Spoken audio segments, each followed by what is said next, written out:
Nós estamos acompanhando com a reportagem da CBN, e você ouviu agora há pouco no próprio repórter CBN o destaque para esta operação que está em andamento da Receita Federal, diversos órgãos públicos, na Operação Poço de Lobato, que investiga esse esquema bilionário de sonegação fiscal e lavagem de dinheiro no setor de combustíveis. Para conversar conosco sobre esse assunto, nós convidamos Emerson Capaz, presidente do Instituto Combustível Legal. Emerson Capaz, muito obrigado pela sua gentileza de estar conosco no Jornal da CBN.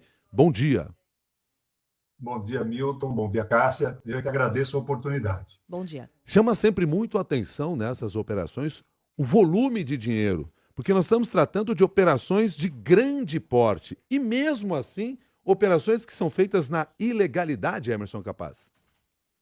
E veja, Milton, um volume desse tamanho, 26 bilhões de reais, em uma única empresa. Hoje a investigação se foca e se concentra em uma única empresa, que é o Grupo Manguinhos Refit, com sede a refinaria no Rio de Janeiro, que já tinha aparecido na Operação Carbono Oculto, onde foram apreendidos 4 navios, 200 milhões de litros de combustível apreendidos pela Receita Federal, já na terceira fase da Carbono Oculto, e agora essa operação foca especificamente na Refit e nas dívidas de ICMS acumuladas. Essas dívidas de 26 bilhões em 5 estados, mas o grosso delas, em 2 estados, São Paulo e Rio de Janeiro, são quase 20 bilhões de reais de ICMS.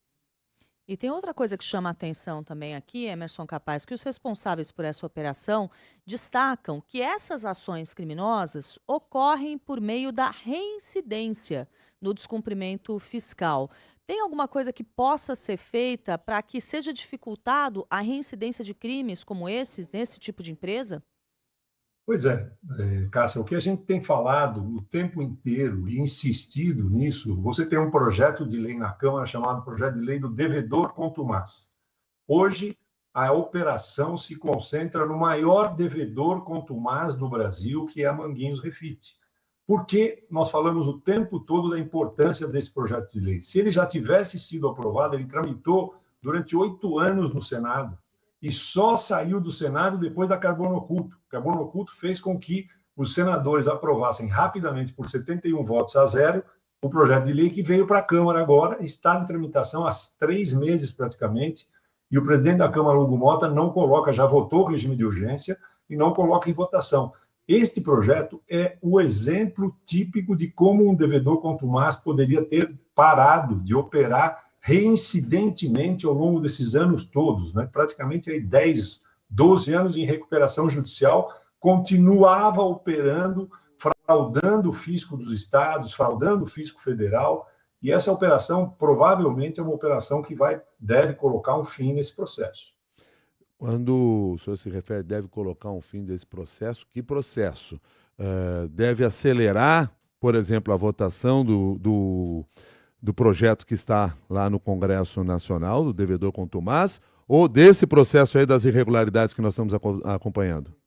Esperamos que as duas coisas, Milton. Veja só, o processo dessa empresa, com essas operações, são 160 alvos, aí, mais de 600 pessoas nas operações, 5 estados. Eu acho que esta operação provavelmente vai desvendar uma série de outros mecanismos que eram usados pela empresa. Por exemplo, importava a nafta como se fosse para refinar e pagava um imposto menor. Na hora de vender a gasolina e o diesel, que o imposto é maior, ela não recolhia esse tributo. E por isso as dívidas iam se acumulando. Foi o que aconteceu com os navios no Rio de Janeiro. E eu espero que também, com isso, caia a ficha para o Congresso Nacional, para a Câmara dos Deputados em especial, para votar urgentemente o projeto de lei 125/22 do devedor contumaz. Este é hoje o projeto que travaria o acúmulo de dívidas ativas, que só em combustíveis, Milton, soma 207 bilhões de reais no setor de combustíveis. São dívidas ativas acumuladas ao longo de todos esses anos.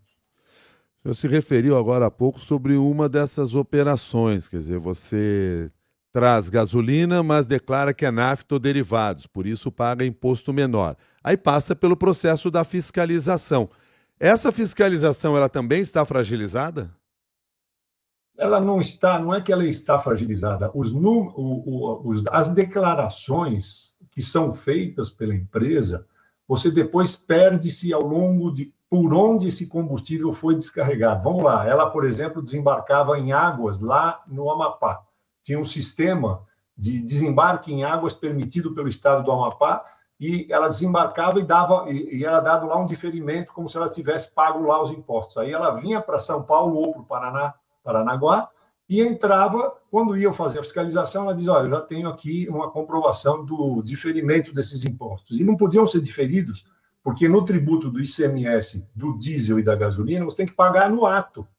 Mas era como se ela já tivesse recolhido lá. Então, tem toda uma maquinagem, todo um estudo tributário muito bem feito para enganar o fisco. É por isso que esta operação é tão importante, porque ela vai desvendar todo esse procedimento que estava por trás dessa operação. Nós temos muitos números superlativos quando a gente fala desta operação. Agora há pouco o senhor lembrava aí que são 600 pessoas investigadas, 5 estados. E no material de divulgação dos organizadores aqui da operação, eles chamam a atenção que as investigações demonstram que as estratégias de ocultação e blindagem dos reais beneficiários das fraudes foram praticados com o uso de uma rede de colaboradores. Para combater esse tipo de crime que é feito em grupo, em grupos grandes, nós temos mecanismos suficientes na nossa legislação, ou até esse projeto que está tramitando há tanto tempo do devedor contumaz, traz componentes também para que a gente consiga evitar a formação destas quadrilhas para praticar esses crimes conjuntamente? Olha, Cássia, você deu um exemplo muito importante. E por que estão empresas interligadas que estão sendo investigadas? Aqui no estado de São Paulo, nós estamos falando aqui de São Paulo, você teve já uma operação sendo estruturada junto com a Procuradoria-Geral do Estado aqui de São Paulo, mais a Secretaria de Fazenda, porque em São Paulo, você veja o que acontece, nós temos uma lei estadual de devedor contumaz. Ela permitiu aqui em São Paulo que você caracterizasse 9 distribuidoras conectadas à Refit, que vendiam combustível da Refit, ou tentavam vender combustível da Refit, e em São Paulo, mas que foram determinadas num regime especial da lei de devedor contumaz do Estado de São Paulo.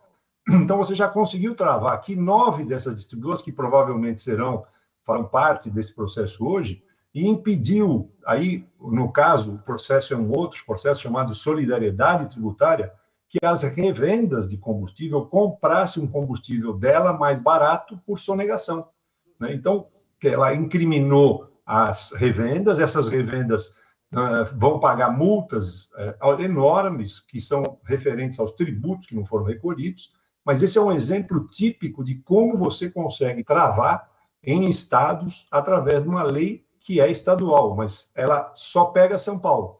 Então, essa empresa continuava operando no Rio, na Bahia, em outros estados, e agora a Lei Nacional do Devedor Contumaz travaria tudo isso. E com forte apoio político ou interferência política para continuar trabalhando nesses estados, né? Sem dúvida nenhuma, Milton. Esse é um problema que eu venho alertando. As conexões políticas, tanto do crime organizado como desses grandes sonegadores, elas são muito fortes e elas mantêm. Você vê, essa empresa está em recuperação judicial há mais de 11 anos. Eu nunca vi uma recuperação judicial demorar 11 anos. Como é possível que isso aconteça? Recuperação judicial é para uma empresa em 2, 3 anos voltar a operar, pagar suas dívidas e tentar ver ou opera ou fecha. Ela está há 11 anos em recuperação judicial e sempre tentando manter este processo para se defender das operações que poderiam eventualmente acontecer. Então, eu acredito que hoje é um outro dia muito importante depois da Carbono Oculto, porque começa a desvendar. Você tinha a mesma coisa acontecendo na Copap e na Aster, que foram pegos na Carbono Oculto. Os 2 principais empresários que estão foragidos, Mohamed e Beto Louco, estão fora do Brasil, foragidos, não foram presos. E agora você entra num outro elo extremamente importante, que é o Grupo Refit Manguinhos. Emerson Capaz, muito obrigado por nos ajudar a entender o contexto desta operação que está em andamento nesse momento. Um bom dia. Bom dia, Milton. Bom dia, Cássia, e aos ouvintes. Muito obrigado. Obrigada. Emerson Capaz é presidente do Instituto Combustível Legal. Reportagem da CBN segue acompanhando esta operação que está em andamento. Nós vamos conversar também hoje com o Malu Gaspar a propósito desse assunto aqui na programação. 7h46.